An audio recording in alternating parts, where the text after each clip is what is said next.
ស្ដីអស់លោកអ្នកនាងកញ្ញានិងមិត្តអ្នកស្ដាប់ជាទីមេត្រីនេះជាមេរៀនទី11ក្នុងដំណើរឆ្ពោះទៅរកយុត្តិធម៌ខ្ញុំបានលើកជាច្រើនណាស់ហើយនៅក្នុងព្រឹត្តិការណ៍ចាប់តាំងពីថ្ងៃទី17ខែមេសាឆ្នាំ1975រហូតមកដល់ចុងឆ្នាំ1975ក្នុងករណីដែលបោះឆ្នោតបង្កើតរដ្ឋាភិបាលកម្ពុជាប្រជាធិបតេយ្យនោះតាមពិតលើកនេះខ្ញុំត្រូវនាំលោកអ្នកចូលទៅក្នុងឆ្នាំ1976ក៏ប៉ុន្តែដោយសារព្រឹត្តិការណ៍ពីថ្ងៃទី17មេសា1975រហូតដល់ចុងឆ្នាំ1975នោះមានព្រឹត្តិការណ៍ច្រើនពេកខ្ញុំជម្រាបច្រើនពេកលឿនពេកក៏ហាក់ដូចជាស្ដាប់មិនអស់ឬមិនអស់តែក្តីដូច្នេះខ្ញុំសូមបែរទៅក្រោយបន្តិចដើម្បីជម្រះមន្ទិលខ្លះដែលកើតឡើងជុំវិញ17មេសា1975នោះដោយសារអីដោយសារខ្ញុំជិះវៀងប្រហែលជាមានអ្នកខ្លះចោទថាខ្ញុំលាងដៃប្រឡាក់ឈាមបើអញ្ចឹងមែនខ្ញុំសូមជម្រាបថាអ្នកដែលមានបាតដៃប្រឡាក់ឈាមគេមិនដែលនិយាយរឿងពិតទេដោយខ្ញុំបានជម្រាបហើយថាចោលវាខ្លាចពេលថ្ងៃចំណែកឯអ្នកដែលមានបាតដៃប្រឡាក់ឈាមក៏មិនដែលហ៊ាននឹងរឿងពិតដែរចំណែកខ្ញុំខំលាតត្រដាងរឿងពិតបញ្ជាក់ច្បាស់ថាបាតដៃខ្ញុំគ្មានឈាមខ្មែរប្រឡាក់ទេគឺខ្ញុំគ្រាន់តែប្រាប់តាមព្រឹត្តិការណ៍ប្រវត្តិសាស្ត្រដែលខ្ញុំបានជួបប្រទះតែប៉ុណ្ណោះនៅក្នុងថ្ងៃទី17មេសា1975នេះច្រើននិយាយខុសគ្នាអ្នកខ្លះថាថ្ងៃនេះជាថ្ងៃប៉ុលពតខ្ញុំសូមជម្រាបបើអ្នកណានិយាយថាថ្ងៃទី17មេសា1975ជាថ្ងៃរបស់ប៉ុលពតខ្ញុំសូមប្រកាសជាឱឡារិកថាឲ្យឈប់និយាយពីថ្ងៃនេះទៅពីព្រោះយើងប្រជាជនកម្ពុជាមិនដែលស្គាល់ប៉ុលពតទេនៅក្នុងថ្ងៃទី17មេសា1975នោះគឺយើងទៅតែស្គាល់នៅចុងឆ្នាំ75ឬដើមឆ្នាំ76ដែលបោះឆ្នោតនោះតែប៉ុណ្ណោះហើយក៏មិនមែនស្គាល់ទាំងអស់គ្នាដែរដូច្នេះអ្នកណាដែលថាថ្ងៃទី17មេសា1975ជាថ្ងៃប៉ុលពតត្រូវបិទប្រដាប់ផ្សាយនោះចេញទៅមួយទៀតអ្នកខ្លះថាជារបបកម្ពុជាប្រជាធិបតេយ្យនេះក៏មិនត្រូវដែរពីព្រោះចុងឆ្នាំ1975ឯណោះទើបបោះឆ្នោតកើតរដ្ឋាភិបាលកម្ពុជាប្រជាធិបតេយ្យហើយក៏មិនទាន់គ្រប់លក្ខណៈដែរដូច្នេះថ្ងៃទី17មេសា1975មិនមែនជាថ្ងៃបង្កើតរដ្ឋាភិបាលទេគ្មានអ្នកណាចូលទៅបង្កើតរដ្ឋាភិបាលថ្ងៃនោះកើតទេជាស្ដែងដូចជាលោកខៀវសំផនអៀងសេរីអីជាដើមទៅចូលទៅដល់ភ្នំពេញនៅថ្ងៃទី23ខែមេសាចំណែកថ្ងៃទី17មេសា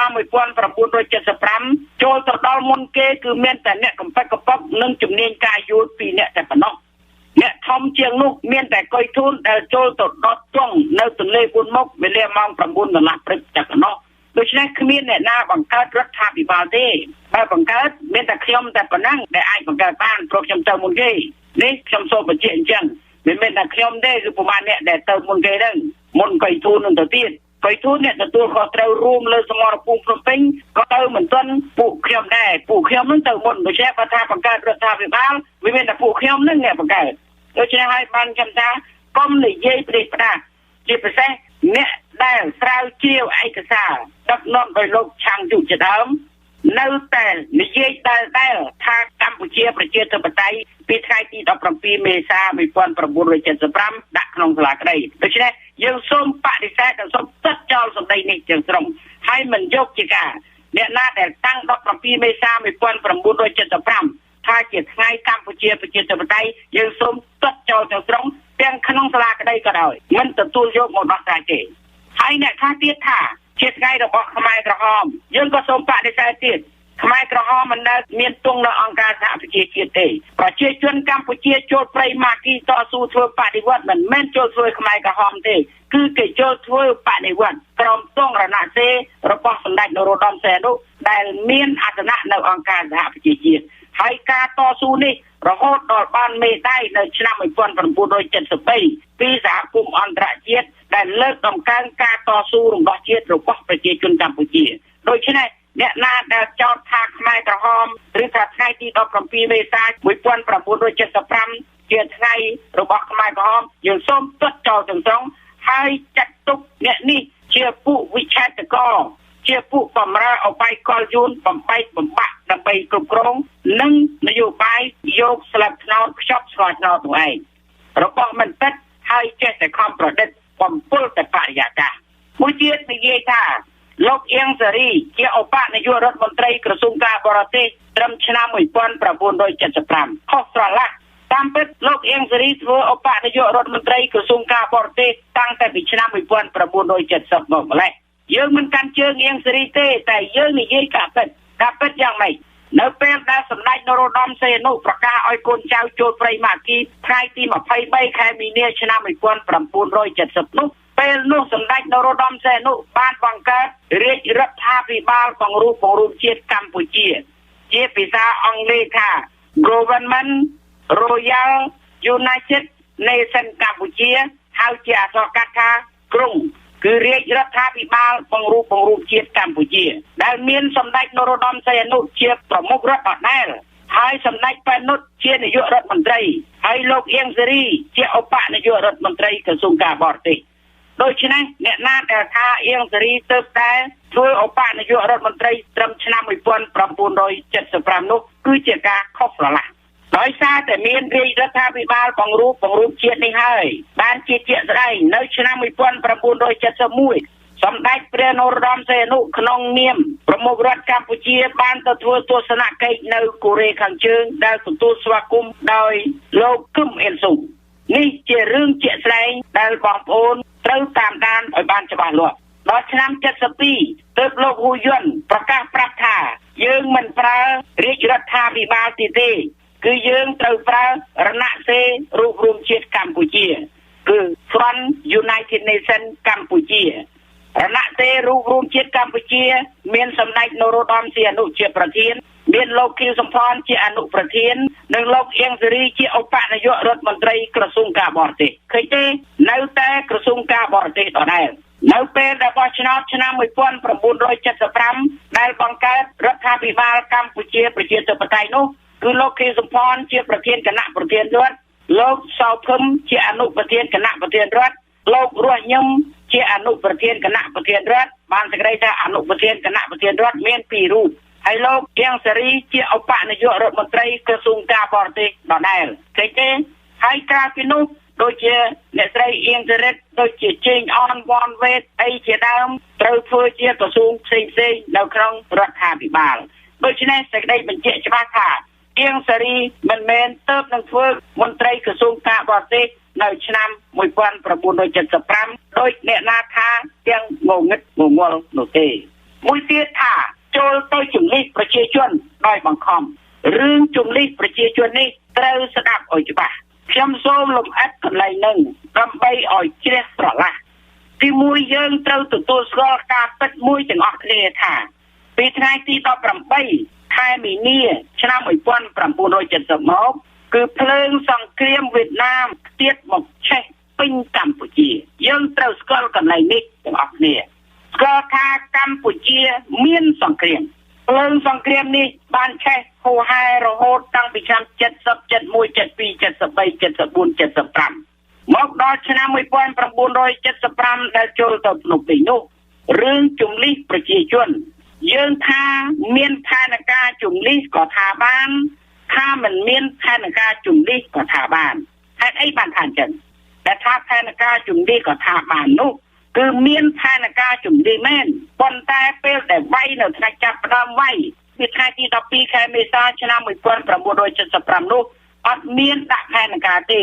បើមានដាក់គឺខ្ញុំច្បាស់ជាបានទទួលផែនការនោះហើយមានតែផែនការមិនអោយចាយប្រាក់តែប៉ុណ្ណឹងអញ្ចឹងណាហើយដែលថាពុំមានទេដែលថាពុំមានពីព្រោះមិនបានដាក់ផែនការនោះឲ្យដល់ដៃនៅថ្ងៃដែលចាប់ផ្ដើមវាយប៉ុន្តែបើយើងនិយាយថាមានទៅវិញមានដោយសារយ៉ាងម៉េចដោយសារអ្នកធ្វើបដិវត្តនៅក្នុងចលនាតស៊ូក្នុងព្រៃម៉ាគីនោះមិនមានផែនការថាឲ្យចូលទៅជំនិះប្រជាជនទេនេះហើយដែលខ្ញុំជម្រាបថាអត់ក៏បានថាមានក៏បានឥឡូវយើងនិយាយពីរឿងមានម្ដងថាមានផែនការក៏ថាបានដែរពី ពីព្រោះចាប់តាំងពីចូលធ្វើបដិវត្តក្នុងចលនាតស៊ូព្រៃម៉ាគីនោះអ្នកធ្វើបដិវត្តទាំងអស់នោះមានគំនិតថារំលំរបបចក្រពត្តិសក្តិភូមិនៃទុនប្រតិកិរិយានៃទុនប្រតិកិរិយាគឺពួកអ្នកជនជាតិបរទេសស្រីអីស្រីដែលនៅក្នុងទីក្រុងទាំងប៉ុន្មានគឺមិនអោយមានតាំងទីលំនៅនៅទីនោះទីទេហៅថារំលំរបបតែមិនមែនរំលំបុគ្គលទេគឺរំលំរបបស្ដាប់ពាក្យនេះឲ្យបានរំលំរបបឬថាវាយរបបមិនមែនវាយមនុស្សទេគឺមិនអោយមានរបបសក្តិភូមិពួកសក្តិភូមិពួកនៃទុនប្រតិកិរិយារញ៉េរញ៉ៃនៅលើដីខ្មែរទីទេនេះជាផែនការត្រូវធ្វើអញ្ចឹងប៉ុន្តែថាឲ្យចូលទៅជំនិះចេញនោះគឺអត់ទេអត់មានដាក់ផែនការថាឲ្យចូលទៅជំនិះទេនេះទី1ទី2ឧបមាថាដាក់ផែនការចូលទៅជំនិះក៏ថាទៅចុះធម្មតាចូលវាយធ្វើសង្គ្រាមកងទ័ពលន់នល់ក៏ដោយកងទ័ពអ្នកព្រៃម៉ាគីក៏ដោយដូចគ្នាកាលណាតែចូលដល់កន្លែងណាតែងតែទាញប្រជាជនចេញជានិច្ចពួកលន់នល់វាយចេញពីកំពង់ធំទៅដល់ស្ទងក៏គីប្រជាជនពីស្ទងមកកំពង់ធំវិញដែរពួកព្រៃម៉ាគីចូលទៅវាយដល់បន្ទាយណាក៏តែងគីប្រជាជនមកខាងខ្លួនវិញដែរនេះវាជារឿងធម្មតារបស់សង្គ្រាមចាហើយបានថាយើងត្រូវទទួលស្គាល់ការពិតមួយថាស្រុកយើងកើតសង្គ្រាមធម្មតាអ្នកសង្គ្រាមទៅដល់កន្លែងណាតែងតែទាញរបស់ពីក្នុងនោះចេញមកក្រៅធម្មតានេះជារឿងធម្មតារបស់សង្គ្រាមកុំដាក់កំហុសពីរឿងហ្នឹងព្រោះអ្នកណាក៏វាយគីយកប្រជាជនទៅខាងខ្លួនដែរគីរបស់យកមកហូបទៅខាងខ្លួនដែរមិនផុតទេនេះម្យ៉ាងទៀតការចូលទៅជំនិះនេះវាមានផលប្រយោជន៍យ៉ាងសំខាន់មួយរបស់ខាងអ្នកចូលទៅទាញឬចូលទៅជំនិះនោះគឺហៅថាបំបែកកម្លាំងខ្លាំងខាងលន់នល់ក៏ចាត់ទុកខាងព្រៃម៉ាគីជាខ្មាំងខាងព្រៃម៉ាគីក៏ចាត់ទុកខាងលន់នល់ជាខ្មាំងដូច្នេះបើខាងណាចូលទៅដល់បន្ទាយណាឬកន្លែងណាគឺតែងតែបំបែកចេញដើម្បីអីដើម្បីកុំឲ្យបកពួកខ្មាំងនោះគុំកម្លាំងវាយបកមកខ្លួនទៅនេះវាជារឿងធម្មតារបស់មុខសង្គ្រាមកុំដាក់កំហុសកន្លែងហ្នឹងជាស្ដែងនៅថ្ងៃទី17មេសា1975នោះនៅពេលដែលកងទ័ពចូលទៅដល់ភ្នំពេញមិនបានប៉ុន្មានផងក៏បានទទួលដំណឹងថាកងទ័ពលោកច័ន្ទរាំងសី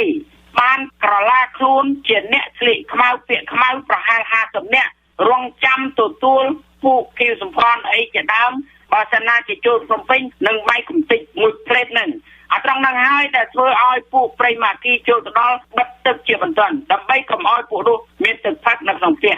ហើយបើកទឹកឲ្យទៅបើកតែនឹងអាងមួយដែលនៅខាងក្រោយវិហារធំនោះនេះជាការការពារខ្លួនដូចជារឿងបិទប្រាក់ហ្នឹងដើម្បីអីដើម្បីការពារកុំឲ្យខាងក្នុងយកប្រាក់មកសោកអ្នកខាងក្រៅជាស្ដែងគ្រាន់តែអត់ប្រាក់ប៉ុណ្ណឹងផងគ្រាន់តែថាលើកទងសភ្លាមគ្រាន់តែកាន់ស្គរគ្រាប់កាន់ទឹកត្រួយកាន់ស្រាមកភ្លាមអ្នកចេះតាំងស្រាផឹកដួលរនេតរណូលកំភ្លើងផ្អែកចោលពីតាមគល់ខ្នោតនេះហើយរឿងជំនិះនេះវាមិនមែនជារឿងខុសឆ្គងទេក្នុងមុខសង្គ្រាមអ្នកណាក៏គេធ្វើអញ្ចឹងដែរព្រោះវាសង្គ្រាមដូច្នេះបើយើងទទួលស្គាល់ការពិតទាំងអស់គ្នាថារឿងសង្គ្រាមហើយគឺវាគ្មានកំហុសទេក្នុងរឿងហ្នឹងនេះជារឿងជំនិះហើយម្យ៉ាងទៀតរឿងជំនិះតាមពិតកាលនោះគឺមិនមែនរឿងជំនិះដោយសារអីទេគឺដោយសារកប៉ាល់ហោះពិតប្រាកដនេះជាព្រឹត្តិការណ៍ជាស្ដែងបើចឹងយើងទាំងអស់គ្នាត្រូវរករឿងកប៉ាល់នេះឲ្យវាច្បាស់ទាំងអស់គ្នាថ្ងៃទី16មេសាកប៉ាល់ហោះអត់មានចុះដីភ្នំពេញទេបើតាមរបាយការណ៍មកពីព្រោះបាញ់ចូលមិនឲ្យចុះកើតកប៉ាល់មកពីលិចទម្លាក់រួចបកតលិចវិញកប៉ាល់មកពីលិចទម្លាក់រួចបកតលិចវិញចុះបើថ្ងៃ14 15 16អត់មានកប៉ាល់នៅក្នុងពោធិ៍ចិនតុងផងចុះថ្ងៃទី17មេសាមានកប៉ាល់មកពីណាជួយរកទាំងអស់គ្នាដើម្បីរកយុត្តិធម៌កប៉ាល់វាអត់មានឡើងនៅពោធិ៍ចិនតុងទៀតទេចឹងវាមកពីណាហើយទម្លាក់រួចឬបាញ់រួចឬធ្វើសម្លេងមួយគ្រឿងរួចវាទៅណាយើងត្រូវរកកន្លែងនេះទាំងអស់គ្នាព្រោះនេះវាជាហេតុធ្វើឲ្យយើងភ័យទាំងអស់គ្នាហេតុអីបានជាកាន់ស្រែកប្រាប់ឲ្យរត់ព្រោះនេះវាជាធម្មតារបស់អ្នកព្រៃម៉ាគីទេអ្នកព្រៃម៉ាគីឲ្យតែឃើញកប៉ាល់ហោះមកអត់មានអីក្រៅពីរត់ទេគ្នាអត់មានអីបាញ់ទេ គ្នាអត់មានអីតទេម្នាក់រត់ហាត់តែជាមួយកប៉ាល់មកអាយុមកទៅហើយដូច្នេះថ្ងៃទី15 14 15 10អីសិតតែកប៉ាល់ទម្លាក់ចុះ17មានសម្លេងកប៉ាល់ទៀតរឿងអីមិនថារត់រឿងអីមិនខ្លាចត្រូវតែរត់ពីព្រោះមនុស្សច្រើនខ្លាចវាស្លាប់អស់ដូច្នេះរឿងកប៉ាល់នេះជារឿងសំខាន់ណាស់យើងត្រូវរកចំណុចនេះឲ្យឃើញទាំងអស់គ្នាថ្ងៃទី17មេសាមានកប៉ាល់បង្កើតសម្លេងនៅក្រុងភ្នំពេញចុះខែ5ហេតុអីក៏មានកប៉ាល់ទម្លាក់នៅកំពង់សោមចុះខែ5ហេតុអីក៏មានកប៉ាល់ទម្លាក់នៅសៀមរាបទម្លាក់រួចហោះទម្លាក់ទម្លាក់រួចហោះទម្លាក់ចុះភ្នំពេញថ្ងៃទី17មេសាវាទម្លាក់រួចឬក៏វាបាញ់រួចទៅណាត្រង់នឹងដែលយើងត្រូវរកការពិតនេះជាដំណើរឆ្ពោះទៅរកយុត្តិធម៌ដូច្នេះអ្វីត្រូវតែរកយុត្តិធម៌ត្រូវតែរកការពិតក្រោយពេលដែលចូលទៅដល់ភ្នំពេញហើយយើងធ្វើអីអានេះយើងត្រូវរកកំណើតកម្ពុជាប្រជាធិបតេយ្យឲ្យឃើញពិតប្រាកដជាពិសេសថ្ងៃទី17មេសា1975ជារបស់អ្នកណាពិតប្រាកដត្រូវរកចំណុចដើមនេះឲ្យឃើញព្រោះវាជាហេតុ17មេសា1975ជាថ្ងៃរំដោះភ្នំពេញវាគ្រាន់តែរំដោះភ្នំពេញតែវាមិនទាន់ប្រកាសថារំដោះប្រទេសទេពីព្រោះបាត់ដំបងមិនទាន់រំដោះឯណាដោះកញ្ជោមិនទាន់រំដោះឯណាខេត្តដទៃមិនទាន់រំដោះឯណាជំនាញភ្នំពេញថ្ងៃទី17មេសា75តែបាត់ដំបងមិនមានជំនាញនៅ17មេសាឯណាដូច្នេះហើយបានថាវាមិនមានជាផែនការទេបើវាជាផែនការគេត្រូវធ្វើទាំងព្រមប្រយុទ្ធត្រូវឲ្យយល់ការពិតទាំងអស់គ្នាថ្ងៃទី20ហៅឲ្យមកទទួលសម្ដេចមិនទទួលសម្ដេចបែរទៅជាយួនប្រជាការយួនយកទៅបាច់ចោលថ្ងៃទី23អ្នកដឹកនាំចូលដល់ភ្នំពេញថ្ងៃទី24អៀងសេរីចូលទៅខាត់កុំឲ្យមានការសម្លាប់ថ្ងៃទី25សរសេររដ្ឋធម្មនុញ្ញស្ដាប់កន្លែងនេះឲ្យទាន់ថ្ងៃទី25ខែមេសាឆ្នាំ1975សរសេររដ្ឋធម្មនុញ្ញហើយមិនទាន់បានជាការទេមិនទាន់យកជាការទេពីព្រោះសម្ដេចសីហនុមិនទាន់មកសញ្ញាដល់ថ្ងៃទី18ខែកញ្ញាឆ្នាំ1975ទើបសម្ដេចសីហនុចុះមកសញ្ញាឲ្យប្រើរដ្ឋធម្មនុញ្ញនឹងសញ្ញាហើយក៏មិនយកជាការដែរពីព្រោះមិនទាន់មានក្បាលម៉ាស៊ីនទើបដល់ចុងឆ្នាំ75ឬដើមឆ្នាំ76ទើបបោះឆ្នោតបង្កើតរដ្ឋាភិបាលកម្ពុជាប្រជាធិបតេយ្យដែលមានគេសផនរស់ញឹមសោភឹមអៀងសេរីអីជាដើមដោយបានជម្រាបហើយបានជាក្បាលម៉ាស៊ីនហើយក៏អត់ទាន់ដឹកនាំកើតទេខ្ញុំនឹងជម្រាបនៅពេលក្រោយទៀតបន្ទាប់មកទៀតនៅប្រហែលជាមួយខែក្នុងខែមេសាឆ្នាំ1975ត្រូវដកលោកកុយធួនឲ្យទៅកាន់ការនៅកំពង់សោមថ្ងៃទី18ខែឧសភាឆ្នាំ1975ត្រូវដកកងទ័ពខ្លះសមមិត្តខ្លះទៅធ្វើការនៅកំពង់សោមពីព្រោះនៅពេលដែលដាច់ភ្នំពេញនៅថ្ងៃទី17មេសា1975នោះដាច់ភ្នំពេញមិនបាន10ថ្ងៃផងកប៉ាល់ចិនដឹកអង្គរយកទៅឲ្យខ្មែរនៅកំពង់សោមដូច្នេះត្រូវបញ្ញាទៅលើកអង្គរនោះមកចែកគ្នាហូបព្រោះយើងអត់មានអង្គរហូបទេគ្រាន់តែទៅដល់កំពង់សោមមិនបានប្រមាណថ្ងៃផងស្រាប់តែពួកលោកសភឹមចាត់ការបំបីកងទ័ពដែលនៅក្នុងភ្នំពេញទាំងប៉ុន្មាននោះដែលសល់ពីទៅកំពង់សោមទាំងប៉ុន្មាននោះក៏បីខ្ទេចខ្ទីហើយថែមទាំងមើលងាយទៀតថាពួកឯងនេះពួកឯងអដនេះឯងប្រកែកវាយខ្លាំងឯងខ្លាំងឯងមានកំភ្លើងល្អឯងមានកិត្តិយសអញ្ចឹងឯងដកកំភ្លើងឯងឲ្យឯងកាន់កំភ្លើងអន់ឯងឲ្យឯងជំរះស្មៅគេបំបីខ្ទេចខ្ទីពួកសោភឹមបំបីពួកនឹងខ្ទេចខ្ទីគឺបំបីតាំងពីខែ5ម្លេះខែ5ឆ្នាំ75ពួកសោភឹមបំបីកម្លាំងនៅក្នុងភ្នំពេញអស់ហើយឲ្យទៅឃ្វាលគោឲ្យទៅជំរះស្មៅបញ្ចែកបច្ចាឲ្យចំណែកឯពួកសោភឹមខ្លួនឯងគេចំណុយគេលុយណាគេជិះម៉ូតូគេអីគេបង្អួតណាថាគេវាខ្លាំងចំណែកអានេះខ្លាំងមែនទេនឹងគឺឲ្យជំរះស្មៅអស់គឺថាមើលងាយពួកកុយធួននឹងតាំងពីខែ5មកដល់ចំហគឺនៅពេលដែលកុយធួនទៅដល់កំពង់សោមបាត់កាយនោះមួយទៀតអំពីរឿងសាសនា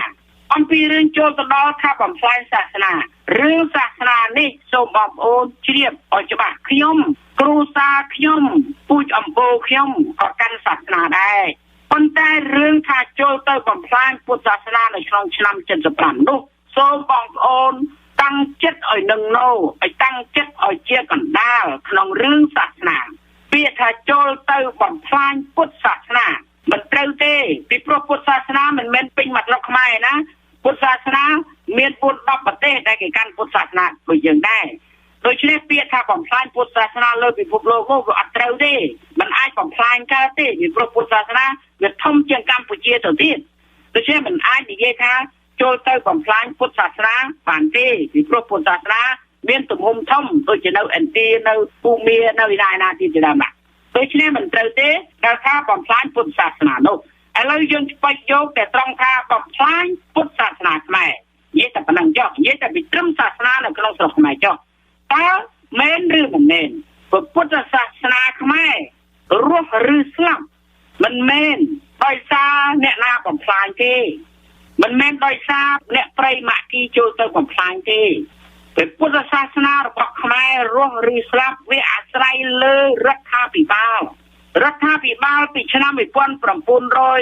55ហូហែក្រោយពីបារាំងមកទល់ឆ្នាំ70ឬក៏ថាពុទ្ធសាសនាខ្មែរមុនឆ្នាំ1970នៅក្នុងរដ្ឋធម្មនុញ្ញដាក់ថាព្រះពុទ្ធសាសនាជាសាសនារបស់ជាតិដាក់ថាព្រះពុទ្ធសាសនាជាសាសនារបស់ជាតិយ៉ាងនេះប្រៀបបាននឹងសហរដ្ឋអាមេរិកគេថា freedom of religion គឺអាស្រ័យនៅលើប្រជាជនគ្រប់គ្រងប្រជាជនមិនគ្រប់គ្រងវាអាស្រ័យនៅលើប្រជាជនដូច្នេះព្រះពុទ្ធសាសនាជាសាសនារបស់ជាតិគឺអាស្រ័យលើជាតិបើជាតិស្លាប់ពុទ្ធសាសនាក៏ស្លាប់បើជាតិរស់ពុទ្ធសាសនាក៏រស់ដូច្នេះព្រះពុទ្ធសាសនាមុនឆ្នាំ70វាអាស្រ័យនៅលើជាតិវាអត់ស្លាប់ទេព្រោះជាតិវាអត់ស្លាប់ចំណែកឯលោកលន់នល់ធ្វើរដ្ឋបហាពីឆ្នាំ70ខែ3ដល់ខែ10លោកលន់នល់បានដូររដ្ឋធម្មនុញ្ញដាក់ថាពុទ្ធសាសនាជាសាសនារបស់រដ្ឋយល់ទេកន្លែងហ្នឹងពុទ្ធសាសនាជាសាសនារបស់រដ្ឋសាសនាប្រៀបបាននឹងកូនដែលនៅក្នុងផ្ទៃម្ដាយបើម្ដាយដាច់ខ្យល់កូនក្នុងផ្ទៃក៏ដាច់ខ្យល់ស្លាប់ដែរពុទ្ធសាសនាជាសាសនារបស់រដ្ឋបើរដ្ឋរស់គឺរស់បើរដ្ឋស្លាប់គឺស្លាប់ដូច្នេះវាមិនមែនអ្នកប្រៃម៉ាគីចូលទៅបំផ្លាញពុទ្ធសាសនាខ្មែរទេគឺអ្នកប្រៃម៉ាគីវាយរំលំរដ្ឋាភិបាលលន់នល់ដល់ពេលរដ្ឋាភិបាលលន់នល់ដួលសាសនាក៏ដួលព្រមគ្នានឹងដែរជាស្ដែងខ្ញុំទៅដូចនៅវត្តចអត់មានឃើញទេអត់ឃើញមានប្រសង់ទេគឺអស់ប្រសង់បាត់ហើយមិននឹងរត់ទៅពិចារណាទេមិនអាចចេញពីស្មារតីអីពីស្មារតីទេគឺថានេះក៏មិនមែនបានន័យថាពួកអ្នកប្រៃម៉ាគីចូលទៅបំផ្លាញឯដែរពីព្រោះលោកលន់នល់បានអញ្ចឹងតើអស់រដ្ឋគឺត្រូវតែអស់សាសនាដែរដោយសពថ្ងៃនេះរាជរដ្ឋាភិបាលសម័យ93នេះឥឡូវនេះនៅពេលដែលធ្វើរដ្ឋធម្មនុញ្ញឆ្នាំ1993ខ្ញុំខំណាស់ខ្ញុំខំតាក់ទងទូរស័ព្ទកាលនោះអត់មានការទេតាក់ទងតាមទូរស័ព្ទផងតាមសមុទ្រផងសូមឲ្យសភាលោកតាសឿនសានដាក់ពុទ្ធសាសនាជាសាសនារបស់ជាតិក៏ប៉ុន្តែមិនព្រមដាក់ទេតែសំណាងតែខ្ញុំបានធ្វើធម្មនុញ្ញហើយខ្ញុំបានទៅជួបហ៊ុនសែននៅញូវយ៉កនៅឆ្នាំ93នៅក្នុងមហាសន្និបាតអង្គការសហប្រជាជាតិក៏ហ៊ុនសែនប្រាប់ថាដាក់ពុទ្ធសាសនាជាសាសនារបស់រដ្ឋទៀតហើយខ្ញុំថានេះជាដំណើរស្លាប់របស់ពុទ្ធសាសនាទៀតហើយបើរាជរដ្ឋាភិបាលនេះវាចោលសាសនាក៏វាចោលដែរបើរាជរដ្ឋាភិបាលនេះវាស្លាប់ពុទ្ធសាសនានេះក៏ស្លាប់ដូចគ្នាដែរកុំបន្ទោសថាអ្នកណាបំផ្លាញទៀតឲ្យសោះនេះសូមប្រាប់មុនឲ្យហើយបើចង់ឲ្យសាសនារស់ត្រូវដាក់ថាពុទ្ធសាសនាជាសាសនារបស់ជាតិនិយាយពីទៅដល់កំពង់សោមមិនបានប្រហែលថ្ងៃផងពួកសោភឹមបបផ្លាញបំពេចបំបាក់កងទ័ពដែលនៅភ្នំពេញហើយអ្នកសេះសល់ខ្លះទៀតក៏រត់ទៅជួបខ្ញុំឯកំពង់សោមដែលបញ្ជាក់ច្បាស់ថាពួកសោភឹមចាប់ផ្ដើមធ្វើអន្តរាគមន៍គឺពិសេសគឺមានបំណងអាក្រក់ទៅតែលើពួកកុយធួននោះឯងឥឡូវខ្ញុំបានបញ្ជាក់ច្បាស់ហើយចាប់តាំងពីខែមេសាដល់ចុងឆ្នាំ1975នោះឃើញថាពួកលោកសោភឹមតាមព្យាបាទពួកលោកកុយធួននេះជាចំណុចមួយដែលយើងត្រូវចាំទុកក្នុងចិត្តចំណែកឯ30ខែមេសាដែលយួនខាងជើងរំដោះបានយួនខាងត្បូងហើយនោះដល់ខែឧសភាឆ្នាំ1975នោះយួនក៏ចាប់ផ្ដើមអុកលុកតាមព្រំដែនភ្លាមដែរនេះជាមេរៀនមួយទៀតដែលបងប្អូនត្រូវចាំកុំជឿអ្នកណាដែលថាយួនទៅនឹងវាយ79ឬចុងឆ្នាំ78នោះឲ្យសោះត្រូវឲ្យមានឬគល់ឬហេតុផលតាំងពីដើមទៅយ៉ាងដូចនេះឥឡូវចាប់តាំងពីមានការបោះឆ្នោត នៅចុងឆ្នាំ1975បានក្បាលម៉ាស៊ីនដឹកនាំកម្ពុជាប្រជាធិបតេយ្យហើយក៏ប៉ុន្តែដឹកនាំមិនទាន់កើតដោយសារអីដោយសារមិនទាន់គ្រប់លក្ខណៈអញ្ចឹងត្រូវធ្វើមិនទៀតបើបោះឆ្នោតកើតហើយដឹកនាំមិនទាន់កើតខែ3ឆ្នាំ1976សម្ដេចសីហនុត្រូវយាងទៅកូរ៉េញូវយ៉កយាងទៅផ្ទេរកៅអីខ្មែរនៅអង្គការសហប្រជាជាតិគឺកៅអីឬទង់ដែលព្រះអង្គកាន់តាំងពីឆ្នាំ55 54អីមកហ្នឹងកើតទៅជាទង់រណសេហ្នឹងដូរទង់ហ្នឹងឲ្យទៅជាទង់កម្ពុជាប្រជាធិបតេយ្យដែលមានពណ៌លឿងកំពូល3លើផ្ទៃក្រហមនោះដូរទង់ហ្នឹងដូរកៅអីហ្នឹងគឺដូរនៅខែ3ថ្ងៃណាខ្ញុំមិនច្បាស់ទេក៏ប៉ុន្តែមិនពិបាកទេបើចង់ច្បាស់សួរទៅអង្គការសហប្រជាជាតិទៅឲ្យគេសើរើទៅនឹងឃើញថ្ងៃនោះពិតប្រាកដហើយតែខ្ញុំគ្រាន់តែដឹងថាខែ3ដូរហើយហៅថាផ្ទេរកៅអីហើយ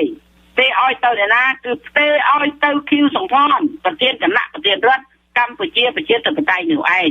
ទង់ពណ៌លឿងប្រាសាទកំពូល3ពណ៌លឿងលើផ្ទៃក្រហមនោះគឺទង់កម្ពុជាប្រជាធិបតេយ្យមិនមែនទង់បកកុម្មុយនីសកម្ពុជាទេទង់បកកុម្មុយនីសកម្ពុជាគឺញញូនិងកន្ទាវដែលជារបស់ពលពតនឹងឲ្យយល់អញ្ចឹងឲ្យជឿតាមសភាវៈពិតអញ្ចឹងកុំយកទង់ប្រាសាទកំពូល3ពណ៌លឿងថាជាទង់កុម្មុយនីសឲ្យសោះមិនមែនទេគឺទង់រដ្ឋាភិបាលកម្ពុជាប្រជាធិបតេយ្យគឺសម្ដេចសីហនុផ្ទេរកៅអីឲ្យទៅលោកខៀវសំផនដល់ផ្ទេរប៉ុណ្ណឹងហើយក៏នៅតែមិនទាន់កាន់ការបានទៀតលោកខៀវសំផនអត់ទាន់កាន់ការបានទេពីព្រោះវានៅខ្វះចំណុចមួយទៀតខ្វះចំណុចអីទៀតដល់ថ្ងៃទី2ខែ4ឆ្នាំ1976ក្រោយពីផ្ទេរកៅអីឲ្យទៅលោកខៀវសំផនហើយទើបសម្ដេចសីហនុយាងមកភ្នំពេញវិញហើយថាមកទៀតដល់ថ្ងៃទី2ខែ4ឆ្នាំ76សម្ដេចសីហនុបានប្រកាសតាមវិទ្យុលាលែងថាឲ្យបានជូនកូនដល់ត្រូវហើយនេះជាពាក្យរបស់ព្រះអង្គឲ្យបានជូនកូនដល់ត្រូវហើយសូមកូនចៅនៅជាមួយនឹងលោកខៀវសំផនចំណែកឪលាចូលនិវត្តន៍នេះប្រកាសតាមវិទ្យុភ្នំពេញនៅថ្ងៃទី2ខែមេសាឬថ្ងៃទី2ខែ4ឆ្នាំ1976នេះទើបអស់សេចក្តីផ្ទេរកៅអីហើយបានន័យថាស្របនឹងច្បាប់អន្តរជាតិទើបសម្ដេចមកលាលែងកូនចៅទើបស្របនឹងច្បាប់ជាតិអញ្ចឹងទំព័ររណសេរទំព័រព្រៃម៉ាគីទំព័ររណសេររូបរួមជាតិកម្ពុជាគឺបិទនៅថ្ងៃទី2ខែ4ឆ្នាំ76ចាំឲ្យច្បាស់កុំផ្ដេសផ្ដាស់កុំបន្លំបន្លំឈាមខ្មែរហូរអស់ច្រើនណាស់ទើបដល់ថ្ងៃទី3ខែ4ឬថ្ងៃទី3ខែមេសាឆ្នាំ1976ទើបលោកខៀវសំផនកាន់ការពេញលក្ខណៈច្បាប់ស្របទាំងច្បាប់ជាតិស្របទាំងច្បាប់អន្តរជាតិដូច្នេះកម្ពុជាប្រជាធិបតេយ្យកំណត់ពេញលក្ខណៈច្បាប់ដែលកើតតាំងពីរដ្ឋធម្មនុញ្ញហោហែមកគឺរហូតដល់ពេញរូបពេញរាងពេញលក្ខណៈច្បាប់ទាំងច្បាប់ជាតិទាំងច្បាប់អន្តរជាតិនៅថ្ងៃទី3ខែមេសាឆ្នាំ1976សូមចាំកុំភ្លេចសមមិត្តខៀវសំផនបានដឹកនាំកម្ពុជាប្រជាធិបតេយ្យពីថ្ងៃទី3ខែមេសាឆ្នាំ1976រហូតដល់ថ្ងៃទី17ខែមេសាឆ្នាំ1976សូមចំណាំពីថ្ងៃទី3ខែមេសាឆ្នាំ1976ដល់ថ្ងៃទី17ខែមេសាឆ្នាំ1976តើប៉ុន្មានថ្ងៃសូមរងចាំស្ដាប់ព្រឹត្តិការណ៍កើតឡើងនៅថ្ងៃទី17ខែមេសាឆ្នាំ1976នៅមេរៀនទី12សូមអរគុណ